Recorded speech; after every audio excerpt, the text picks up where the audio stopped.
오늘 우리에게 주신 하나님의 말씀 보도록 하겠습니다. 여호수아 4장 10절로 18절 말씀입니다. 생명의 샘과 3월 9일 수요일 말씀 요단강을 건너라 함께 읽겠습니다. 또 여호와께서 여호수아에게 명령하사 백성에게 말하게 하신 일 곧 모세가 여호수아에게 명령한 일이 다 마치기까지 궤를 맨 제사장들이 요단 가운데에 서 있고 백성은 속히 건넜으며 모든 백성이 건너기를 마친 후에 여호와의 궤와 제사장들이 백성의 목전에 서 건넜으며 르우벤 자손과 갓 자손과 므낫세 반 지파는 모세가 그들에게 이른 것 같이 무장하고 이스라엘 자손들보다 앞서 건너갔으니 무장한 4만 명가량이 여호와 앞에서 건너가 싸우려고 여리고 평지에 이르니라. 그날에 여호와께서 모든 이스라엘의 목전에서 여호수아를 크게 하심에 그가 생존한 날 동안에 백성이 그를 두려워하기를 모세를 두려워하던 것 같이 하였더라. 여호와께서 여호수아에게 말씀하여 이르시되 증거궤를 맨 제사장들에게 명령하여 요단에서 올라오게 하라 하신지라. 여호수아가 제사장들에게 명령하여 이르기를 요단에서 올라오라 하매 여호와의 언약궤를 맨 제사장들이 요단 가운데에서 나오며 그 발바닥으로 육지를 밟는 동시에 요단물이 본 곳으로 도로 흘러서 전과 같이 언덕에 넘쳤더라. 아멘. 그 10년 전에 만들어진 전쟁 영화 중에 그 위워 솔저스라는 영화가 있어요. 그 베트남 전쟁을 배경으로 한 영화인데 이제 미국이 전적으로 이제 참전하기에 앞서서 이제 공수부대를 보내는 일이 있어요. 최고의 격전지이자 아주 위험한 곳인데 아직 전투를 한 번도 치러보지 않은 그 병사들을 데리고 수년간 어떤 전쟁터에서 닳고 다른 그런 정예 병력들과 이제 싸우게 되어지는데 가게 되어지면 이제 어떻게 될지 모르는 거죠. 대장이 연병장에서 병사들을 모아놓고 그 가족들과 다 있는 그 장소에서 수백 명의 그 병사들에게 연설을 하는데 그게 굉장히 인상적이었어요. 그 대장이 신앙심 깊은 사람이었어요. 그 사람이 이렇게 얘기를 합니다. 우리가 인종도 다르고 종교도 다르고 모든 것이 다르지만 이제부터 너희들과 나를 위하여서 이제 하나가 되라 하는 거죠. 이제 서로 지켜주는 수밖에 없다라고 이야기를 하고 또 하나 이야기하는 것이 모두가 살아 돌아올 것을 약속할 수는 없다. 그런데 분명히 내가 약속하는 것 하나가 있는데 그것은 전투지에서 가장 먼저 내가 앞장설 것이고 내 발이 전투지에 발을 달 것이고 그리고 돌아올 때에는 한 사람도 내 뒤에 남겨두는 일 없이 내가 가장 나중에 나올 것이다. 그런 얘기를 합니다. 실제로 영화에서 포커스를 맞춰주는 게 그 전장, 그 현장에 제일 먼저 그 지휘관이 그 헬기에서 발을 내리는 것과 그리고 치열한 전투가 끝나고 결국은 승리를 합니다. 많은 전사자들이 생기고 그러는데 한 명도 그 뒤에 남겨두지 않고 다 시신도 수습하고 병사들도 수습하여서 제일 나중에 그 전장지를 빠져나오게 되어지는 것을 보여주죠. 오늘 말씀을 보면 마치 그러한 장면이 연출되어지는 것 같아요. 하나님께서 언약궤, 즉 하나님의 임재를 상징하는 그 언약궤가 요단강을 가르고 난 이후에 가장 그 중심부에 먼저 들어가죠. 먼저 들어가서 서 있습니다. 그러면 하나님의 백성들은 그 갈라진 땅을 걸어가는데 다 걸어가고 난 이후에 이야기가 뭐냐면 18절에 여호와의 언약궤를 맨 제사장들이 요단 가운데에서 나오며 그 발바닥으로 육지를 밟는 동시에 요단물이 본 곳으로 도로 흘러서 전과 같이 언덕에 넘쳤더라. 이스라엘 모든 백성들이 전부 다 그 강을 다 건넌 거죠. 그 건너고 난 이후에 보면 이제 마지막으로 하나님의 언약궤가 바깥으로 딱 나왔을 때 이제 땅이 디뎌졌을 때 물이 확 이제 쏟아져서 다시 흐르게 되어지는 거죠. 그것은 뭘 의미하냐면 하나님께서 이스라엘 백성들과 앞으로 함께 할 것이다라는 것을 보여주시는 거죠. 당신이 대장 되셔서 가장 앞서 행하실 것이고, 그리고 이스라엘 백성, 하나님의 백성 어떤 누구도 뒤에 소홀히 남겨두는 자가 없을 것이다.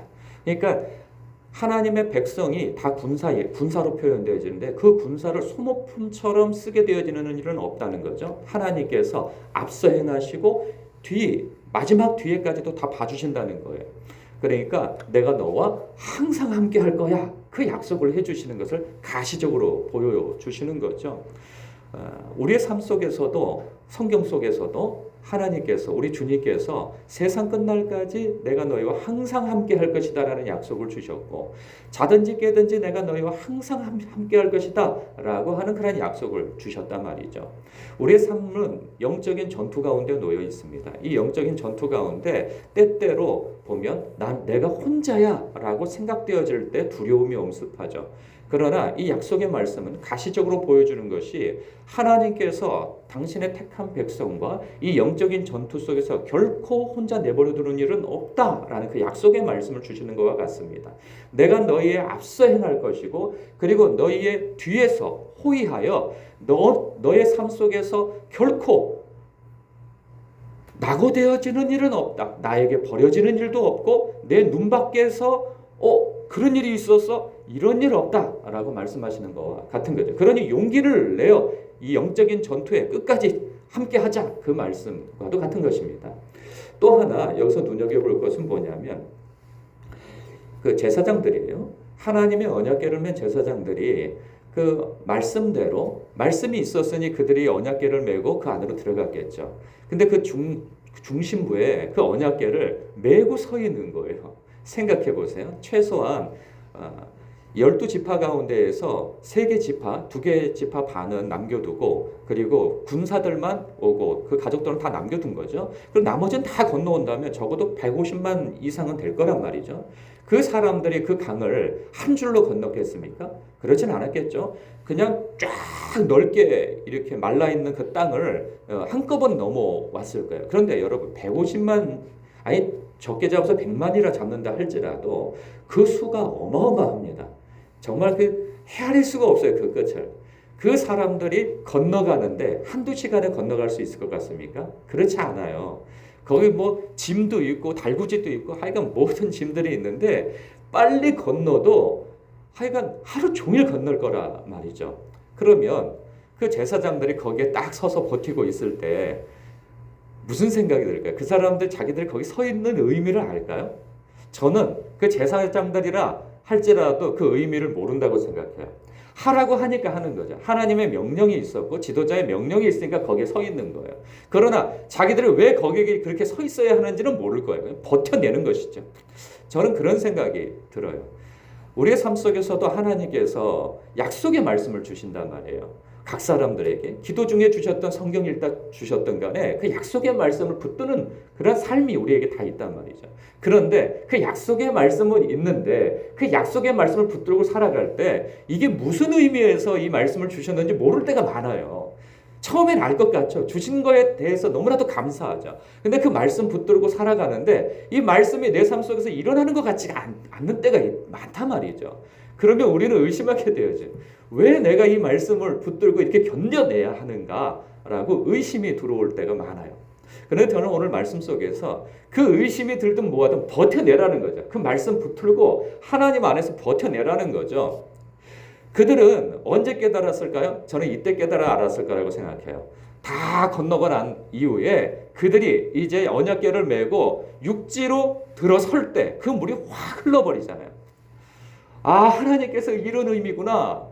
하나님께서 이 말씀을 붙들고 사는, 이 말씀을 붙들고 있는 이때, 하나님의 임재가 있는 이때 하나님께서 보호해 주시는구나 라는 것을 그때 가서 깨달았겠죠. 항상 함께 해주시겠다고 하는 이 가시적인 이 약속의 어떤 실행을 우리를 통해서 실현하시는구나, 그걸 깨달았겠죠. 그러나 그 이전까지는 몰라요. 어떤 일이 일어나기 이전에. 저는 이 말씀을 보면서 예수님의 그 가나 혼인잔치의 장면이 연상되어졌어요. 예수님께서 어머니의 청을 받아서 그 포도주가 다 떨어진 것에 대하여서 예수님께서 그 종들에게 명하시죠.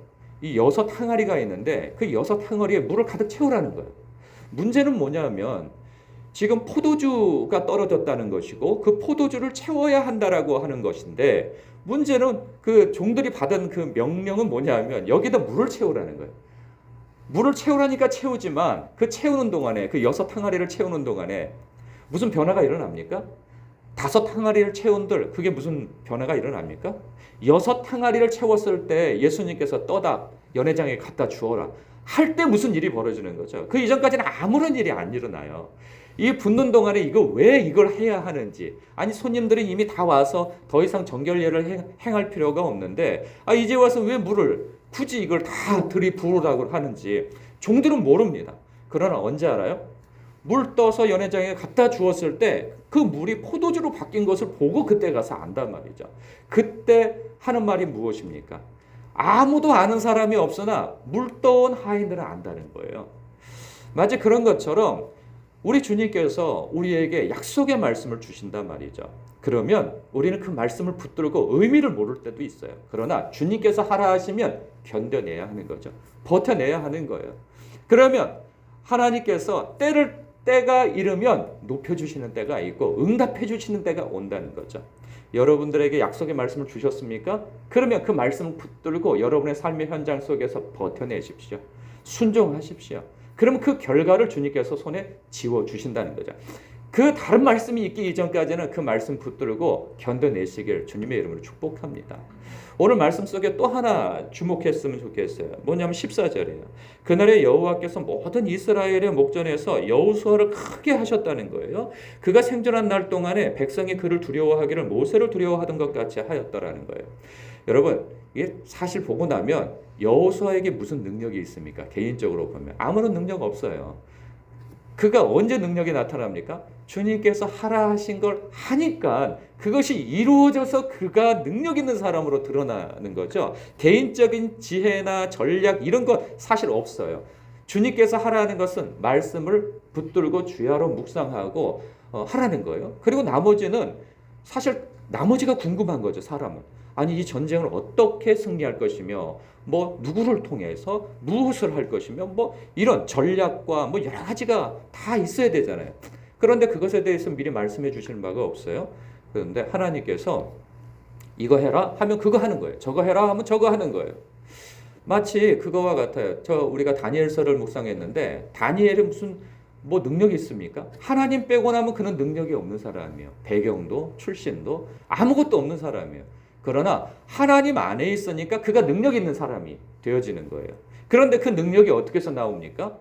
다니엘서를 통해서 보면은 그가 하루 3번 주님께 정해놓고 늘 기도하는 사람으로 보여진단 말이죠. 여호수아도 그의 능력이 어디서 나옵니까? 기도하는 곳에서 나와요. 그의 삶이 모세가 떠나간 자리 그 회막을 지키면서 하나님의 임재를 갈망하면서 늘 그렇게 회막을 떠나지 아니하며 기도했던 그의 삶의 태도가 결국은 주님의 음성을 듣게 하고 주님의 능력이 임하는 것으로 나타나는 것이죠. 여러분, 그건 다니엘과 여호수아에게만 일어나는 일이 아닙니다. 모든 성도에게 허락되어진 하나님의 은혜인 거죠. 누구든지 하나님 앞에 나와 기도하면 하나님께서 능력을 주신다는 거예요. 피곤한 자에게 능력을 하나님을 앙모하는 자에게 새 힘을 주신다 하는 거죠. 지혜가 필요한 자인 지혜를, 소년이 뛰어가도 장정이 걸어가도 지치고 쓰러지나 여호와를 앙망하는 자는 새 힘을 얻을 것이다. 하늘의 능력을 얻을 것이다. 약속해 주시는 거죠. 여러분 당부해 드릴 것은 사순절 기간이에요. 지금 첫 주를 우리가 보내고 있는데 다른 것 작심하지 마시고 우리 경건 훈련하는데 하나님 앞에 우리가 그래도 1시간 정도는 하루를 구별하여서 하나님 앞에 작정하여 기도해야 되겠다 하는 이 기도의 습관을 기르는 하나님의 능력이 흐르는 이 통로에 물꼬를 트는 이 습관을 기르는데 여러분의 경건 훈련을 하였으면 합니다. 이 1시간을 기도한다는 건 굉장히 어려운 일입니다. 정말 어려운 일이에요. 어떤 사람에게는 잠을 줄여야 할 수도 있고요. 어떤 사람에게서는 먹는 시간을 줄여야 할 수도 있고요. 어떤 사람은 TV 보는 시간, 자기가 좋아하는 오락 시간을 다 이렇게 치워야 그 시간을 낼 수 있는 거예요. 굉장한 노력과 어떤 결단이 필요한 것이죠. 그러나 하나님 앞에 서는 이 결단 없이는 어떠한 하나님의 능력도 성도가 얻을 수 없습니다. 여러분들에게 이 다니엘과 이 여호수아를 하나님께서 세우신 것처럼 여러분들의 삶을 세우는데 기도가 통로가 되신다 하는 것을 깊이 깨달아 아시고 주님 앞에 능력 얻기 위하여서라도, 은혜 받기 위해서라도, 복 받기 위해서라도 주님 앞에 기도하는 시간을 구별하여서 작정하시길 주님의 이름으로 축복합니다. 기도하겠습니다.